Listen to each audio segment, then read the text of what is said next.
Halo semuanya, kembali lagi di channel Zoales Prasetyo. Jadi di kesempatan kali ini saya akan mereview Honda Supra X125 versi 2024, tipe tertinggi yaitu tipe CW warna hitam. Dibanderol di 20 juta 25.000 OTR Bekasi. Unitnya ada di Bekasi Motor Honda Wing Dealer. Untuk alamat dan kontak marketingnya akan saya cantumkan di deskripsi. Oke, langsung saja kita bahas seputar motor ini. Yang pertama dari bagian depan terlebih dahulu. Jadi di bagian batok kepalanya di sini full menggunakan warna hitam doff ya, dari bagian tengah hingga ke bagian sampingnya. Nah, di bagian tengahnya ini terdapat seperti telinga Batman ya, kanan kirinya desainnya runcing, kemudian di bagian tengahnya melengkung, kemudian ada lekukan di bagian kanan dan kirinya. Nah, di bagian pencahayaan untuk headlampnya masih bohlam biasa, jadi belum LED, menggunakan desain seperti mata, jadi ada dua bohlam di sini. Nah, ini dia. Kemudian untuk bagian bodi depannya dasinya full hitam doff, polos sama sekali tidak ada balutan stripping. Di bagian tengahnya ini terdapat dudukan plat nomor ya, menggunakan bahan besi. Kemudian di bagian kanan kiri ini terdapat seperti tumpukan layer. Nah, desainnya seperti ini. Kemudian di bagian tengahnya ini terdapat lekukan juga membentuk segitiga di bagian atas. Nah, kemudian untuk bagian fairing sampingnya sini terdapat sein. Jadi seinnya posisinya tidak menyatu dengan headlampnya, jadi tidak di bagian batok kepala, melainkan dia ada di bawah sini. Masih bohlam biasa tentunya. Kemudian di bagian atasnya di sini terdapat lampu kota atau lampu senja ya. Nah, untuk bagian fairingnya juga full hitam doff hingga ke bagian undercoilnya. Kemudian ada seperti layer di bagian depannya sini menggunakan bahan plastik kasar. Di sini ada balutan stripping, logo Honda sayap pengepak warna putih. Ada tulisan 125 menggunakan warna silver dan beberapa motif garis paduan warna coklat, putih, dan abu-abu ya. Nah, lanjut ke bagian kaki-kaki. Untuk bagian fender depannya juga full hitam doff. Yang menarik di sini ada balutan stripping ya. Jarang-jarang di bagian spakbor depan ada stripping ya. Paduan warna putih, kemudian coklat dan hitam. Ada beberapa motif garis-garis. Nah, desainnya juga sporty, jadi ada beberapa lekukan dan lancip di bagian ujungnya. Di bagian belakangnya dipadukan dengan bahan plastik kasar ya, full hitam juga. Nah, di bagian suspensinya teleskopik tentunya. Di bagian tabung shocknya dicat menggunakan warna hitam doff. Kemudian di bagian pengereman tentunya sudah disc brake. Untuk disc yang digunakan di sini adalah non wave, jadi tidak ada lekukan di bagian permukaannya. Untuk kalipernya menggunakan Nissin 1 piston. Nah, di versi CW ini velgnya menggunakan velg racing. Jadi ada dua versi ya untuk Supra X125, ada CW dan SW. Untuk yang SW-nya jari-jari, untuk yang CW-nya atau versi tertinggi ini sudah menggunakan velg racing. Untuk tampilan palangnya simple, jadi menggunakan 5 palang yang tidak bercabang. Untuk warnanya juga full hitam ya. Ban depan di sini menggunakan ukuran 70/90, ringnya 17, tapi masih menggunakan ban dalam. Jadi bannya belum tubeless ya, walaupun sudah velg racing. Jadi masih menggunakan ban dalam.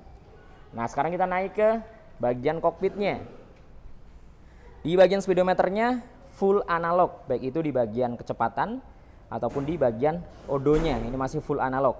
Di bagian sisi sebelah kiri juga ada indikator bahan bakar. Di bagian sebelah kanan ada indikator perpindahan gear. Di bagian bawah ada engine check dan lampu jarak jauh. Padahal di generasi yang sebelumnya di bagian indikator bahan bakar dan odonya itu digital. Malah justru sekarang di versi terbarunya ini full analog ya, bukannya berkembang malah mundur nih dari segi fitur yang dihadirkan di bagian speedometernya. Sayang sekali ya.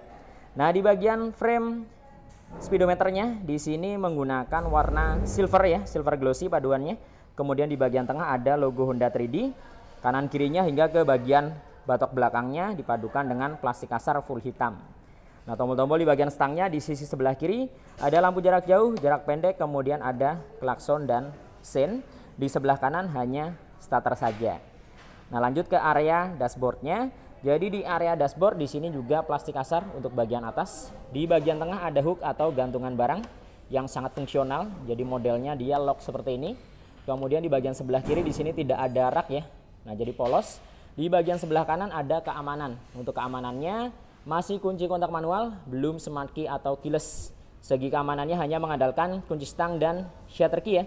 Dan sudah tersedia seat opener untuk membuka joknya. Jadi nggak perlu repot-repot kalian colok anak kunci ke belakang buat ngebuka jok. Bisa langsung dari kunci kontaknya. Nah, lanjut di area tengah sini dipadukan dengan plastik halus hitam glossy. Untuk area dalamnya sini plastik kasar ya hingga ke bagian belakang. Nah, seperti ini. Kemudian di area bawahnya sini plastik halus dipadukan dengan beberapa plastik kasar juga. Untuk bagian bodi belakangnya di sini juga hitam doff, ada balutan stripping bertuliskan Supra X ya. Nah, menggunakan full stripping jadi bukan emblem. Paduan warna hitam, kemudian ada putih dan coklat keemasan. Kemudian ada tulisan 125 sangat besar menggunakan warna abu-abu dengan motif garis-garis, dan di sini juga ada tulisan PGM FI fuel injection. Lanjut hingga ke bagian bodi belakang, di sini juga full hitam doff, desainnya runcing ya di bagian ujungnya, runcing seperti ini. Untuk bagian stop lampnya, nah ini justru malah kebalik nih, di bagian stop lamp sudah LED. Jika kita melihat Matic-Matic Honda yang sekarang seperti Honda Genio, Scoopy, Beat, itu LED-nya di depan ya, di bagian headlampnya, sedangkan Supra depannya bohlam, belakangnya justru LED. Ini kebalik nih. Dibalut dengan mika berwarna merah, sennya masih bohlam biasa. Nah, seperti ini ya. Untuk area fendernya, ini lebar dan cukup panjang, jadi setengah rodanya. Full plastik kasar, ada stripping tulisan Honda. Untuk lampu penerangan plat nomor mengandalkan dari bagian atas, jadi ada coakan. Ini akan memberikan cahaya turun ke bagian plat nomornya. Nah, lanjut ke bagian behelnya. Untuk behelnya full hitam dengan tampilan yang simple di sini ya. Nah, tampilannya simple. Untuk joknya full hitam, tampilannya juga simple, tidak ada pemanis jahitan. Cukup lebar dan cukup panjang ya. Untuk teksturnya seperti kulit jeruk. Nah, seperti ini ya. Untuk bahannya empuk. Ini menurut saya justru lebih empuk ya jika dibandingkan dengan Matic-Matic Honda. Si Supra X ini joknya empuk banget nih. Nah, ketika kita buka, di dalamnya ada bagasi dan tangki bahan bakar ya. Untuk tangkinya 4 literan, sedangkan bagasinya hanya 7 liter saja. Jadi tentunya tidak bisa masuk helm ya. Nah, yang menarik dari Supra X terbaru, sudah ada fitur power charging atau power outlet, walaupun posisinya ada di dalam bagasi ya. Nah, ini banyak yang bilang bahaya nih power charging di dalam bagasi, tapi AHM mengklaim bahwa ini aman. Jadi power chargingnya ada di dalam bagasi, belum tipe USB. Jadi masih butuh beli adaptor tambahan buat ngecas ya. Nah, tampilannya kurang lebih seperti ini di bagian bagasinya. Oke, lanjut sekarang kita ke sektor mesin dan kaki-kakinya. Jadi untuk mesinnya menggunakan mesin injeksi 125 cc SOHC, berpendingin sirip-sirip atau udara, kapasitas oli mesin 0,8 liter, mempunyai 4 percepatan atau 4 perpindahan gear. Nah, di sini masih tersedia fitur kickstarter atau selah-selahan yang hampir sudah tidak kita temukan ya di motor-motor zaman sekarang. Di Supra X tentunya masih ada. Nah, di bagian bak mesinnya full hitam khas dari Supra. Di bagian bak mesin ditambah cover plastik di bagian depan. Jadi ini plastik ya. Ada tulisan Honda. Untuk step depannya khas motor bebek menggunakan model pipa dibalut dengan karet di bagian permukaannya. Ini dia tampilannya untuk pedal remnya. Kemudian untuk bagian step belakangnya ini juga tampilannya cukup modern dan sporty ya. Full hitam dop semua. Untuk stepnya di sini menggunakan model pipa dibalut dengan karet. Jadi belum model klik ya. Di bagian knalpotnya dari bagian leherannya hingga ke silencernya full hitam. Desainnya cukup naik ke atas, tidak ada end cap di bagian ujung.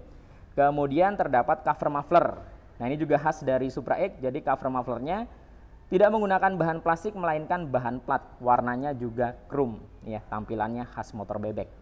Lanjut ke bagian kaki-kakinya. Untuk suspensi belakang double shock menggunakan shock merek Showa dengan anting berwarna silver di sini.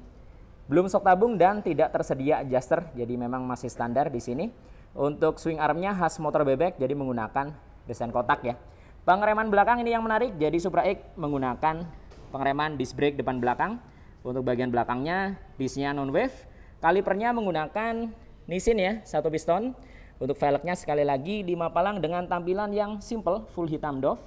Ban belakangnya 90/90. Ringnya 17, sekali lagi ini masih menggunakan ban dalam, jadi belum tubeless ya. Ban yang digunakan adalah merek Federal. Di area tengah tidak ada hagar, hanya ada cover plastik ya di bagian depannya. Nah, sekarang kita beralih ke sisi sebelah kirinya untuk melihat tampilan sisi sebelah kiri seperti ini. Jadi untuk perpindahan gearnya dia model congkel dan injak di bagian belakang. Jadi untuk bagian depan ini desainnya bulat dibalut dengan karet, jadi bisa kalian injak atau kalian congkel, ini juga bisa. Nah, seperti ini. Kemudian di bagian cover gear depannya menggunakan bahan plastik yang sekilas mirip dengan besi. Hitam, ada tulisan Honda. Kemudian untuk tampilan dari swing arm sisi sebelah kirinya. Nah, kotak seperti ini ya. Dicat menggunakan warna full hitam. Kemudian terdapat cover rantai juga, di sini menggunakan bahan plastik kasar. Untuk gear belakangnya di sini menggunakan 39 matanya ya. Nah, kurang lebih tampilannya seperti ini dari sisi sebelah kiri belakangnya dari Honda Supra X 125 versi tertinggi, yaitu versi CW terbaru 2024. Jadi ini salah satu bebek Honda yang masih tetap eksis dan tetap diproduksi hingga tahun 2024 ini. Kurang lebih tampilannya seperti ini dari sisi sebelah kanan sampingnya. Warnanya full hitam dengan kesan yang agresif dan garang. Jadi menurut kalian seperti apa seputar motor ini? Bisa tuliskan di kolom komentar.